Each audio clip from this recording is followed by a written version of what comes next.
காலத்தின் குரல் முதற் பொருளை ஓர்ந்தாரில் உணர்ந்தாரில் நானே இறை என்பார் மிக்காறு உலகு. இந்த ஒட்டுமொத்த பிரபஞ்சத்தினுடைய முதற் காரணியாக விளங்குபவர் இறைவன். இந்த இறைவனை ஒரு சிலர் அறிவு கொண்டு ஆராய்ந்து அறிந்து கொள்கிறார்கள். மற்றவர்கள் மெய்ஞானத்தால் உணர்ந்து கொள்கிறார்கள். இந்த இரண்டு கூட்டத்தையும் விட நானே இறைவன் என்று சொல்லிக்கொள்ளக்கூடியவர்கள் இந்த உலகில் நிறைந்து இருக்கிறார்கள். இப்படி அவர்கள் சொல்வதற்கு என்ன காரணம்? அறிவா, ஞானமா, மெய்யுணர்வா? ஒன்றுமில்லை, அறியாமைதான் காரணம்.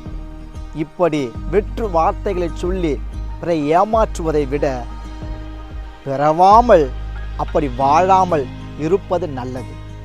அவருக்கு பின் செல்லாமல் இருப்பது மிக மிக நல்லது.